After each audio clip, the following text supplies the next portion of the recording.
everybody. Welcome to another episode of Politically Depressed. As always, I'm your host, Eamon McAdam. Today's episode is probably going to be a lot more fluid, and I don't have anything specific to talk about. I mean, I've got a lot to talk about, but there's no thesis going into this.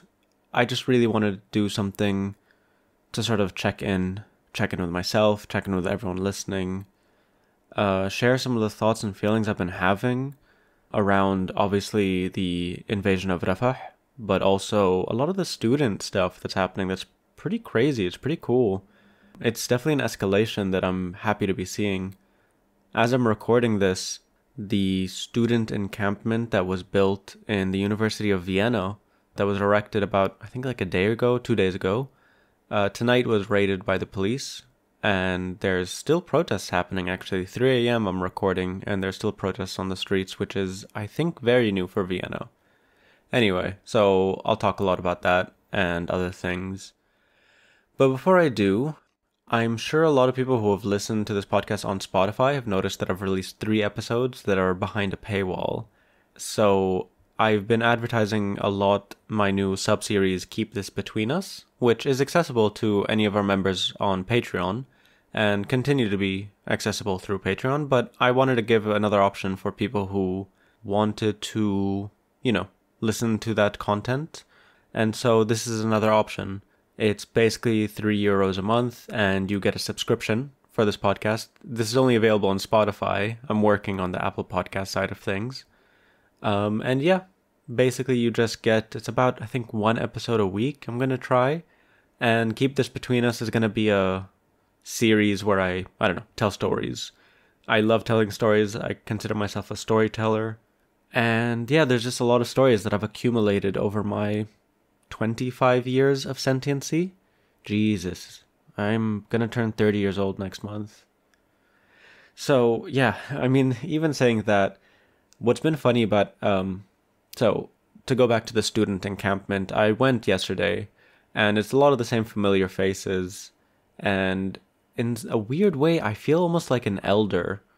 I don't know, there's like an energy that I can't tap into that I'm really proud of and I'm really happy to be seeing in people.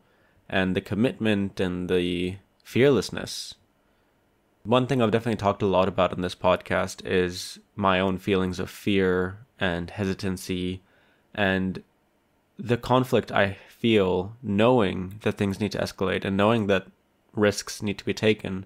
But I myself, I fall back always on this fact, I am in a new country. I am an immigrant here.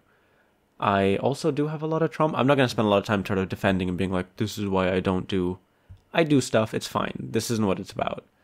But it's just like, a lot of these people are, they're students. Some of them are like 18 to like 20. And it's really great. Again, as I'm recording this, they're still out on the streets. They're now encamping in front of the university. So 2 days ago, University of Vienna participated and erected their own encampment following, as I'm sure all of you know, the encampment that I think started in Columbia University and then has basically spread around the world. That finally reached Vienna, not because they weren't paying attention, but because it is very risky and they knew the risks they were taking. And yeah, tonight at 11 p.m., the cops showed up without warning, without previous communication. Obviously, the administration called them, and they've basically kicked everyone out who wasn't in the encampment, especially people who were like filming. And I don't really know what's happening in the encampment, but I guess they're clearing it. And so, yeah, there are students, there are protesters who are still outside. It's 3 a.m., and power to them. The footage coming out of Amsterdam is bonkers. It's crazy. There's just so many people and they're barricading themselves and they're throwing bricks at cops. And finally, what's happening is something that I've been remarking on for the last few months, which is the shift from just protests that are just in solidarity with Palestine and have expanded to sort of encompass, local, I don't want to say local issues, but it's the kind of thing that you go out onto your streets to protest in solidarity with Palestine, you get beat up by your cops, and so then that becomes its own issue. And obviously, with a very, intersectionalist lens, a lot of these things are connected. A lot of these universities are funding and have investments and have collaborations with, Israeli universities, with the Zionist state as a whole. And so there is a lot of these connections that these kids are making. My whole last week's episode is about these, local manifestations, or rather, how a lot of the things that we're seeing happening in Palestine and have been seeing over the last 100 years or so are manifestations from Europe. And so specifically seeing protests in Europe itself and from white European Christian students, it's great. I mean, I've definitely noticed that disproportionately in the protests and in this encampment, it's Arabs, POCs, Black Americans, like compared to the general, like Vienna, which is just a very white city. And so it definitely needs to be more. I constantly encourage more white people, even though I don't talk to many white people because I can't stand it anymore, but to participate, to do what they can.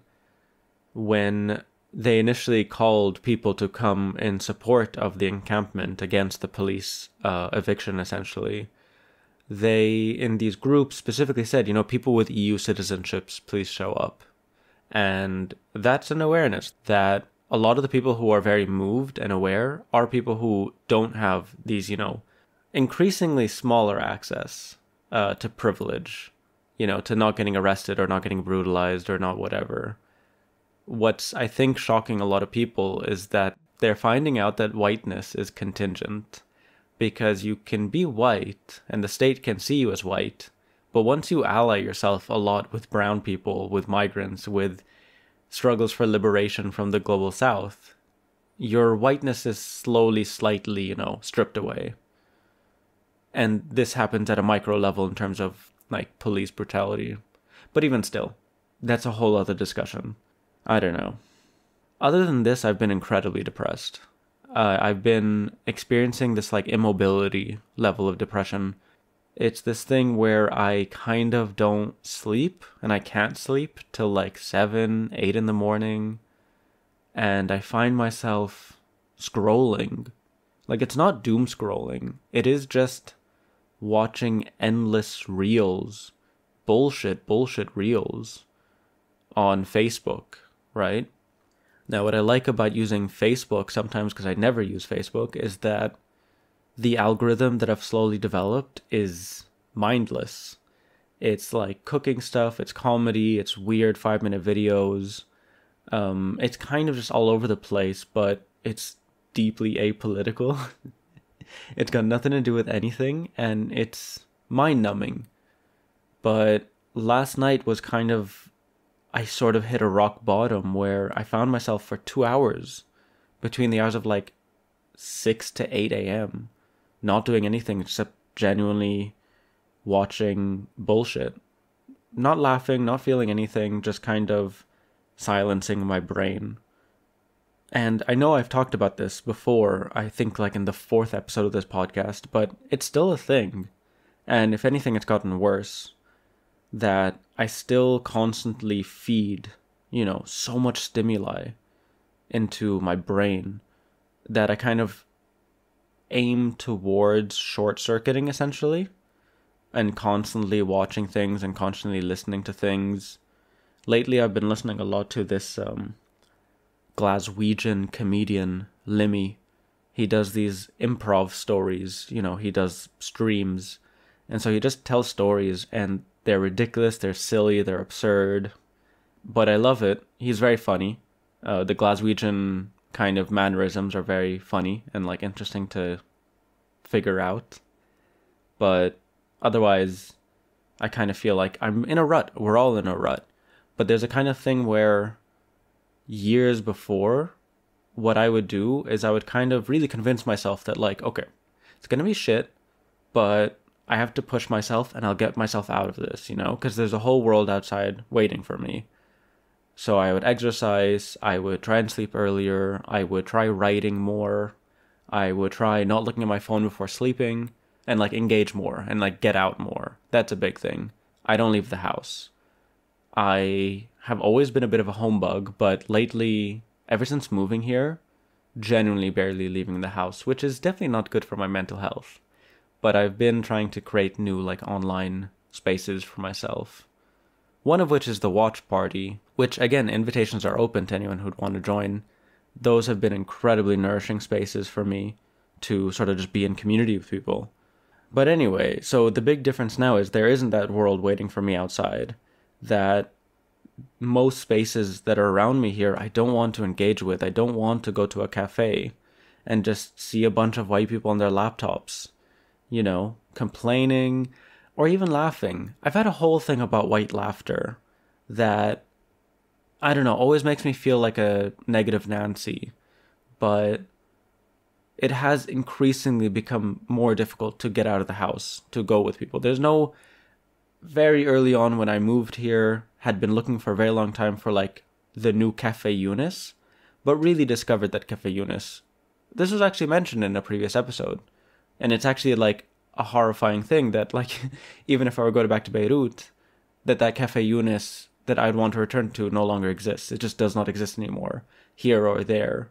And it's not just like the physicality, because Cafe Eunice still does exist, but if I were to go and sit there, I'm not going to bump into people. I'm not going to have the conversations. I'm not going to have that community that I had years ago.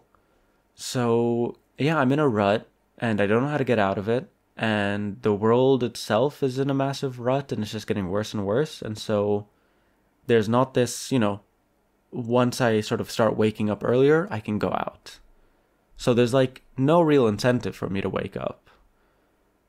I don't know. I don't want to be too navel-gazing in this episode. I do want to reach out. I do want to ask people, like, how are y'all doing? How are y'all coping? Because, I mean, the invasion of Rafah, some of these new images we're seeing, the closure of Al Jazeera, which is, it's so difficult to understand just how violent that is. You know, we talk about silencing voices and erasure, but that's not as tangible as, you know, a crushed skull. You can't see it, but it is incredibly violent. And the amount of violence that's being covered up because Al Jazeera, which is I think the only station to really have a strong presence in Gaza, because the Israelis aren't allowing anyone else in, it's harrowing.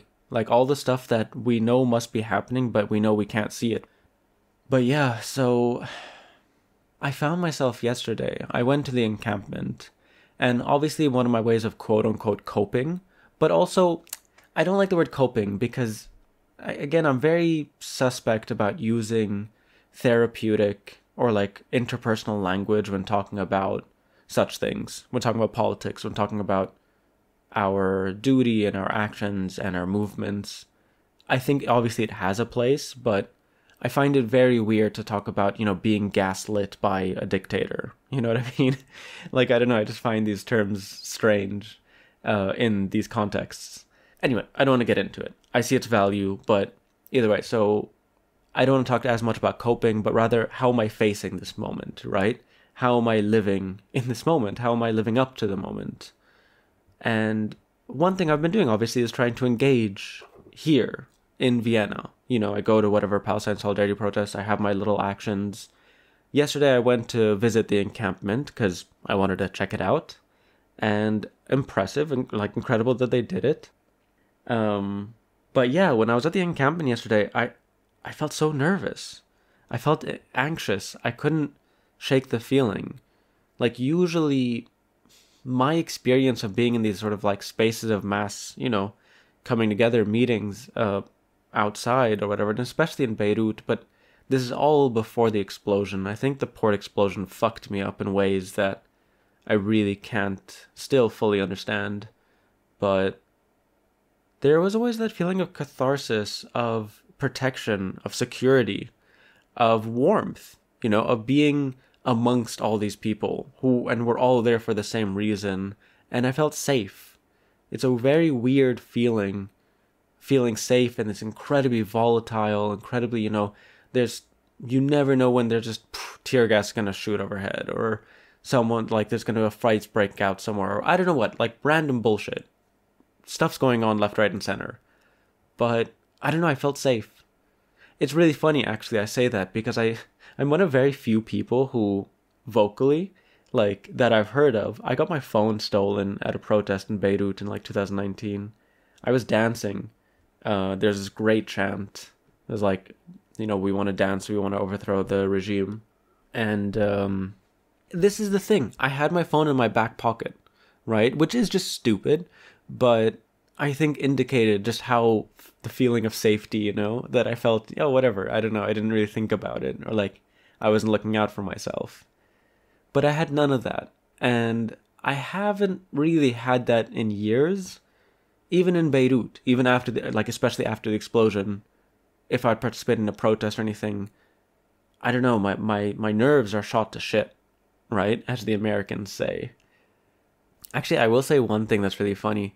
I heard, like 2 weeks ago when I was at the end of one of these Palestine Solidarity protests, that someone told me that there are people who think I'm a spy. And he told me this in confidence. And I know who the people are. And they're kind of not an insignificant, bunch. Some of these are like part of the organizers. And a lot of them are Arab. And yesterday at the encampment, I saw one of them filming me. Like, she was like 2 meters away from me. She was filming me so obviously. I don't know if thought she was being hidden. And there was an infiltrator, or like, okay, the term anti-Deutsch, I still don't understand. But essentially, these are German Zionists. As far as I understand, they're like white German Christians who hate themselves so much. Like, their politics, their leftist politics comes from being anti-Deutsch, anti-German. I don't know, I could be completely wrong, but essentially, as far as I'm concerned, they're Zionists. And he was caught filming, and people were like chasing him off. And there's this one Arab guy who, like, I see at every protest. He was yelling at someone else. He was like chasing down the guy. And he said, "Fi wahad honik wa wahad tena honik." And so he points at the guy. So he's like, there's one over there and one over there. And he points at the guy, one over there. And then he points at me for the other one. And I'm kind of just shocked. And I don't know if he's like, and I look behind me. I'm like, wait, is there someone I'm not seeing? And after that, she starts filming me. And it's really shitty. If that's the case, it's really, really shitty. The guy who told me that there are people saying that I am said that because my Arabic is kind of broken, and that I don't look Arab, which I find really funny, but also it's honestly one of the most damaging, shitty, horrible things to accuse someone of. Like, I understand the paranoia, but also on top of that, it's because I'm like probably the only cis male Arab that joins the queer bloc, the queer feminist bloc. And I'm very aware of the suspicion that, like, straight Arabs, and especially older, kind of see me and see us. This idea of the infiltrators, that it's like Western imperialism, that gays and the gay agenda. There was one guy freaked out because there's this progress flag mixed in with the Palestine flag, and he's Palestinian, and he freaked out, even though this was like 6 months into these protests that the queer bloc have been participating in since day one. But like a few weeks ago freaked out because he's like, they're putting the Palestine flag with the traitors flag. Anyway, so that was pretty funny. But yeah, it's still a place to meet people. And I mean, for me personally, I'm very happy with, it's a big thing that is happening in Vienna, honestly. Vienna, less so than Berlin, Austria, less so than Germany, is just so Zionist and so fucked and really falling into itself. Like, it is destroying any other perception of itself or reality of itself. Like, this sort of violence that's being enacted onto these solidarity protests, like mirroring the propaganda from their media and from their politicians and just the entire sort of political class. It's just, I don't know. It's really scary, honestly. I was having a conversation with someone else who was there who was from Iran, and we sort of had that moment of like, we need to be engaging, and we know we do, but we're also very scared and very like, it's so fucked up that we both left our countries because of insecurity and are now facing a new form and a sort of mutually exclusive form of insecurity in a weird way. So I've been kind of sitting with all those things, and I'm really not sure what to do about it all. Ultimately, I think it's clear that, a few months ago, Joe Biden was talking about the day after, Or late last year, there was a lot of discussion that this war, this genocide, will end around January.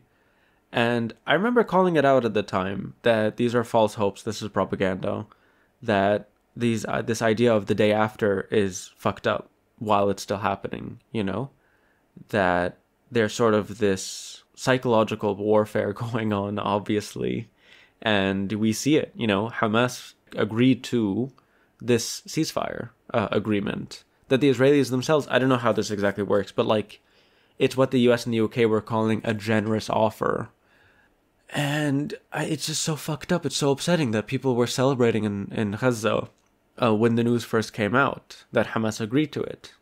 And the Israelis, it was presumed they would agree too, because they've been talking all this time about the hostages and the fucking hostages.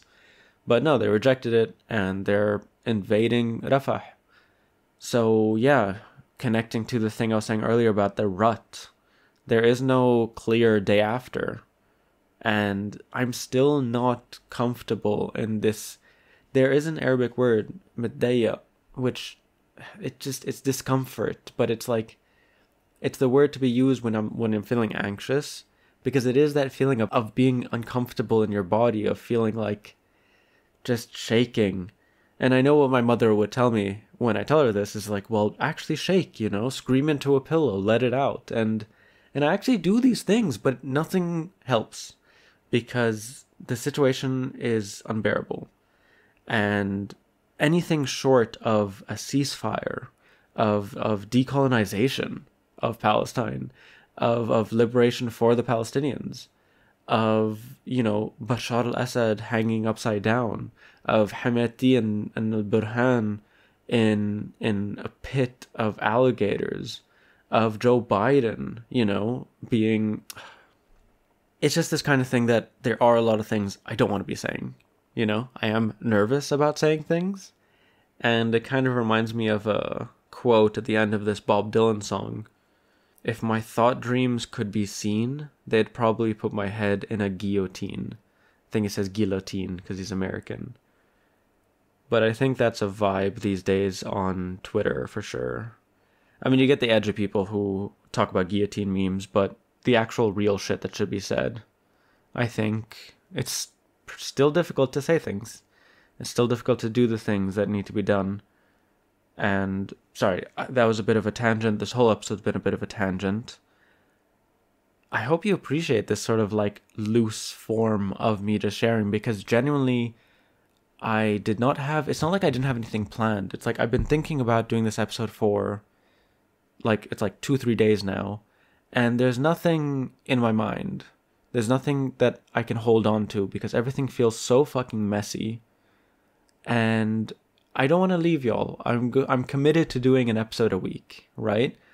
For the main feed. And hopefully, another episode a week for Keep This Between Us. But yeah, again, just want to... I haven't done this in a while, but before wrapping up, I want to give a huge shout out to people who have reached out to me on Instagram, who leave comments in the comment section, who have sent me money through these tip jars, have become a member of our Patreon. I love and appreciate all of you. You're making this all worth it, and I really hope you're doing all right as well.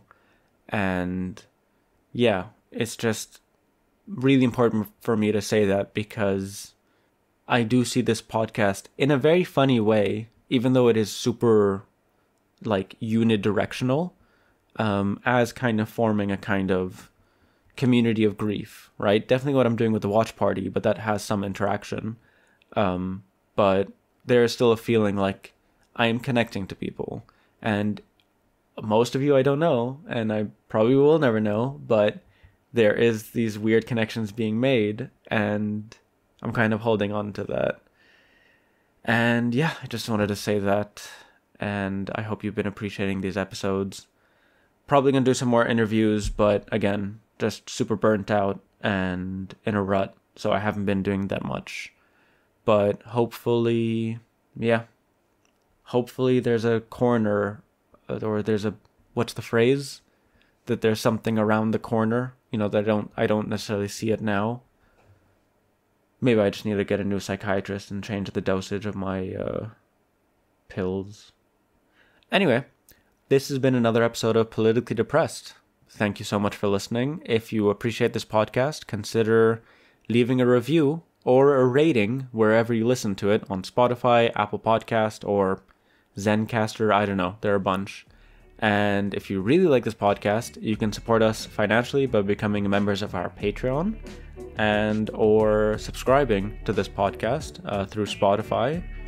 Oh, there's the tip jar. We'll leave it in the notes below. And that's about it for me. I'll see you all next week.